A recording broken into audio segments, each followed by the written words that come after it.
turunnya komika mengambil materi tentang kekuasaan, itu berarti ada yang salah dalam negara kita. Semestinya komika yang ngambil materi lucu tentang buah-buahan, sayur-sayuran, paling tinggi gosip tentang artis, itu udah ketawa terbelalak. Tapi kenapa hari ini sampai masuk kepada substansi kekuasaan? Artinya apa? Ada value keadilan di tengah rakyat yang hari ini teralienasi. Tidak ada pembelanya. Sampai-sampai komika turun gunung. Kemana ulama kita? Kemana DPR kita? Kemana mereka yang selama ini bertindak untuk dan atas nama rakyat? Yang hari ini ketika melihat anomali-anomali kekuasaan, diam. Silakan dengan metode apapun mengkritik boleh. Mau pakai cara dakwah, cara apapun boleh. Cara lelucuan boleh. Tetapi habis mengkritik ini, setelah menghina orang, solusinya apa? Gimana? Seru kan nonton episode dari Rakyat Bersuara? Sebelum kita lanjut, jangan lupa like, komen, dan subscribe official YouTube dari Okezone. Kalau udah, sekarang kita lanjut yuk nonton Rakyat Bersuara. Baik, bismillahirrahmanirrahim. Yang pertama saya ingin tegaskan bahwa setiap kita, seorang muslim itu dalam bertindak berucap terikat dengan dalil syara'. Tidak ada kebebasan yang tanpa nilai. Makanya dalam Islam kita mengenal kaidah al-aslu fi af'ali litakidi bihukmi syar'i. Setiap amal seorang hamba itu terikat dengan dalil syara'. Kita tidak boleh melakukan sesuatu sebelum jelas bagi kita apakah hukumnya wajib, sunnah, haram, makruh, halal. Ini yang kemudian oleh Imam Asy-Syafi'i disebut al-ahkam al-khamsah. Nah, masuk kepada materi yang sebenarnya itu dilarang kemudian kita tetap lakukan, maka ada dua konsekuensi. Pertama, jika kita mengerti itu dan tetap kita langgar, maksiat. Yang kedua, jika kita tidak mengerti, maka kita harus belajar tentang hukum syara'. Maka jangan berucap, jangan bertindak sebelum paham hukum syara'. Nah, yang ketiga, ketika kita meyakini itu tidak salah padahal itu melanggar, af'al tertentu bisa jadi itu sebuah kekufuran atau keluar dari akidah. Tapi dalam perspektif yang lain kita juga tahu bahwa amal di dalam kehidupan kita itu tak ansih hanya soal af'al. Tapi ada juga perkataan. Nah, hari ini perkataan di dalam syariat Islam itu dihukumi sama dengan perbuatan. Nah, kalau kita melihat redaksi ini juga kita harus idofahkan ya, dikaitkan dengan keseluruhan materi yang disampaikan oleh Panji dalam acara stand up comedy begitu. Karena begini, kita juga tidak boleh berlaku tidak adil dengan memenggal sekalimat tanpa mengaitkannya dengan konstruksi narasi yang hendak dibangun Panji. Kalau kita kaitkan dengan mensreanya ya, niatnya jelas tidak ada niat jahat, niatnya menghibur karena itu stand up comedy. Kalau tadi pengertian yang disampaikan oleh Bung Novel Bangmumin? Nah, makanya kalau itu dipenggal, kita tidak kaitkan dengan adanya kritik terhadap satu, syarat kepemimpinan, yang kedua, preferensi pemilih terhadap pemimpin, itu ada kritik di sana bahwa syarat kepemimpinan itu tak ansih soal sholat. Ada syarat lain dan memang dalam faktanya ada orang yang sholatnya baik tetapi tidak baik dalam kepemimpinan. Meskipun fakta orang tidak baik sholat itu bukan juga norma, tetap saja itu tidak menggugur kewajiban sholat. Yang kedua, ternyata kalau kita kaitkan dengan faktor Muhammadiyah dan NU, itu kan panjangnya sampai ke kritik organisasi Islam yang ternyata mengambil konsensi tambang. Meskipun itu ditawarkan semua ormas, hanya ormas Islam yang mengambil. Dan kita ketahui Muhammadiyah dan Nahdlatul Ulama mengambil konsesi tambang itu. Nah, selain kita membaca tentang redaksi yang tadi, penggalannya, kita juga membaca keseluruhan redaksi di mana Panji itu sebenarnya galau. Galau kenapa agama yang begitu bagus, yakni Islam, tidak diposisikan untuk ditegakkan dalam rangka mengkontrol kekuasaan. Padahal di dalam Islam ada perintah dakwah dan diantaranya adalah dakwah amar ma'ruf nahi mungkar. Dan bahkan dalam konteks dakwah amar ma'ruf mungkar itu ada dakwah yang spesifikasinya paling tinggi, yakni apa yang disebut dengan muhasabah lil hukam, mengoreksi penguasa. Dan saya melihat Panji mengambil substansi muhasabah lil hukam, mengoreksi penguasa dengan bahasanya. Sebagai seorang komika, terlepas dia sendiri menyatakan kalau untuk memperbaiki negeri, gua kagak tahu, saya ini cuma komika. Tetapi kritik sosialnya itu sebenarnya mendamprat kita sebagai umat Islam yang punya kewajiban sekaligus tanggung jawab untuk melakukan kritik kepada penguasa. Hari ini Kita semua miris prihatin.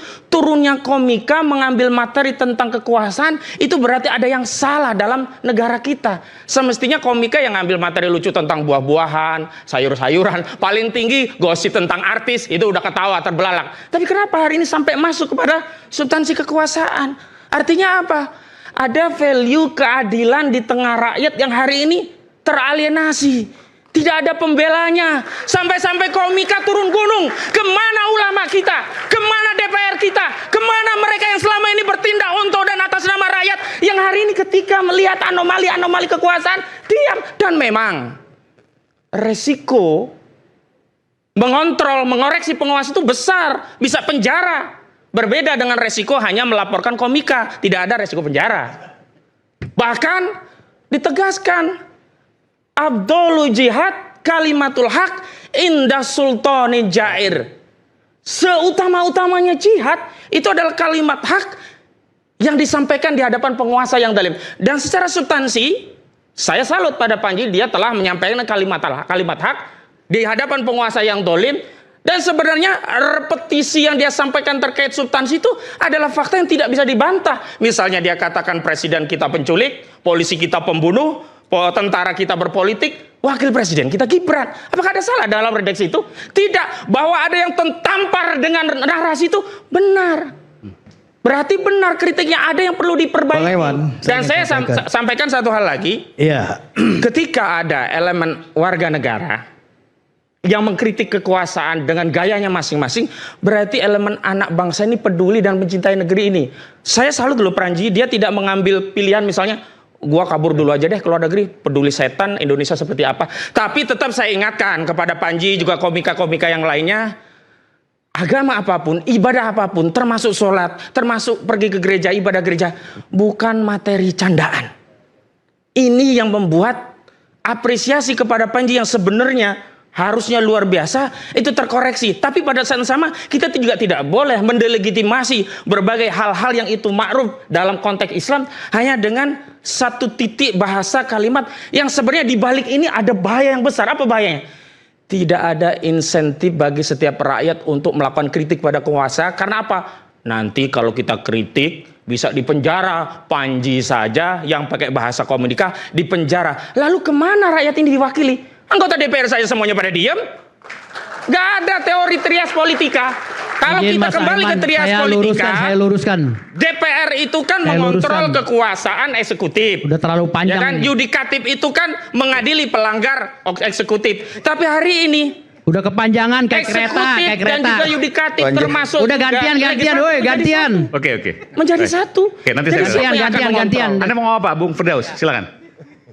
Jadi terima kasih Bung Aiman. Bismillahirrahmanirrahim. Assalamualaikum warahmatullahi wabarakatuh. Waalaikumsalam warahmatullahi wabarakatuh. Jadi saya sudah beberapa kali bilang bahwa Ahmad Kojunur ini seperti tahu bulat, vokalis tahu bulat. Kalau ngoceh itu nggak ngasih lawan gitu loh. Cenderung impulsif. Jadi selalu memotong omongan kawan. Jadi gini, mengkritik yang namanya mengkritik itu harus ada solusi. Silakan dengan metode apapun mengkritik boleh. Mau pakai cara dakwah, cara apapun boleh. Cara lelucuan boleh. Tetapi habis mengkritik ini, setelah menghina orang, solusinya apa? Solusi. Ya. Dan mengkritik dicampur dengan lawakan itu juga nggak bagus. Oke, boleh nggak? Bentar saya. Ya. Kritik harus ada solusi. Nanti saya berikan kesempatan lagi. Ada dua hal yang berbeda ya. Kritik satu hal, rekomendasi solusi hal yang lain. Pertama, kita memilih pemimpin kita itu untuk melakukan dua hal sekaligus. Mengevaluasi masalah, menetapkan masalah, sekaligus memberikan solusi, dan dia eksekusi solusi itu untuk kepentingan publik. Hari ini kita bukan bagian dari pemerintah, tetapi konstitusi kita memberikan wewenang kepada kita untuk terlibat dalam rangka untuk mengontrol. Dan dalam hal ini salah satunya kritik. Kritik itu bukan pekerjaan mudah. Kritik itu menampakkan apa yang publik tidak ketahui tentang suatu fakta agar jelas bagi publik fakta itu sebenarnya seperti apa. Jadi dipisahkan opini, dipisahkan narasi, dipisahkan itu apa yang bau-bau kampanye, tapi faktanya. Dan yang kedua, kalau bicara solusi, ada dua hal. Pertama, solusi itu sebagai rekomendasi dari rakyat. Yang kedua, solusi sebagai keputusan politik dari kekuasaan untuk dieksekusi. Masalahnya Panji itu multitafsir, nggak ada solusi. Boleh saya lanjutkan? Dia nggak ada solusi, dia nggak memberi solusi, tapi lebih menghina gitu. Oke, silakan. Yang kedua, kalau dalam konteks solusi, Panji mengatakan bahwa dia komika. Saya tidak bisa memberikan solusi bagaimana bangsa ini menjadi lebih baik. Dia hanya memotret fakta keadaan negeri ini menurut dia bermasalah, dan memang seperti itu. Nah, kalau hari ini kita memang konsisten menjadi bagian negara ini, ingin memperbaiki, oke, kita berbagi tugas, biarkan Panji yang mengkritik, lalu kita sampaikan solusi. Dan kalau saya ditanya solusinya apa, jelas. Pertama, kalau kita bicara kepemimpinan nasional, khususnya soal Gibran Raka Buming Raka, yang sebenarnya secara konstitusi, Bung Ferry M. Sari nanti bisa menjelaskan secara konstitusional, dia itu kan belum balik secara konstitusi. Kalau secara agama Islam, balik itu sudah mimpi basah, itu sudah balik. Kenapa? Belum berusia 40 tahun dan sudah diatur 169 Undang-Undang Pemilu. Tetapi praktik konstitusi sudah kita, memutuskan, Bang. sebentar, Jadi saya kita jangan lanjutkan. balik ke sana. Praktik konstitusi kita ditabrak Jangan dengan balik ke putusan sana. MK nomor 90, sehingga seolah-olah Kita sesuatu fokus ke yang Panji belum aja, balik itu fokus ke menjadi Panji balik. aja. Itu kaitannya ke solusi apa maksudnya? Nggak usah panjang Kaitannya, lebar. karena itu berarti tidak boleh ke depan solusinya batasan usia yang sudah ditetapkan dikotak-katik lagi hanya untuk memenuhi ambisi politik keluarga tertentu, dalam hal ini keluarga Joko Widodo.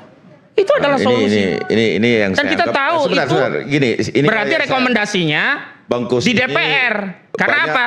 DPR itu menjurus bisa kepada melakukan Mas Gibran saja. legislative Yang review. saya sampaikan Sebentar, bahwa Bung Adi, sudah saya ada lanjutkan putusan dulu. MK. Saya teruskan dulu. Ya, Karena saya diminta solusi. Nah, kalau MK itu kan sudah final and binding, nggak bisa betul, diapa-apain. itu, dijawab. Makanya bisa dievaluasi melalui legislative review.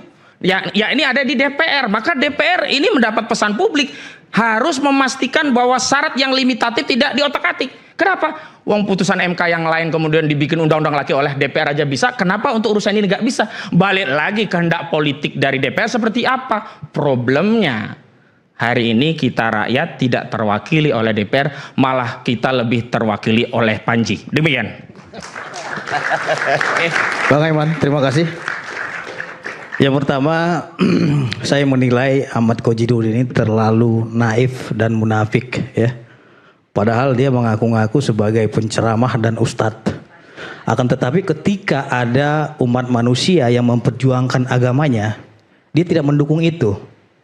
Sehingga dipertanyakan ini tujuan dan motivasi yang bersangkutan, apakah memang tetap istiqomah di dalam memperjuangkan agama Islam atau tidak. Saya Terus yang kedua, diam karena dulu. ini Saya serangan tidak pribadi. bantah Anda tadi. Anda Harusnya diam fokus dulu. kepada materi. Anda diam dulu. Saya komitmen. Anda karena diam dulu. hadir di Saya sini, karena tadi saya saudara punya bicara, saya bahwa diam. pandangan Ya, saya berbeda. nggak terus saya apa-apa. ingin Silakan, lanjutkan. tapi jangan Bang serang Aiman, pribadi. ya. Kita kembali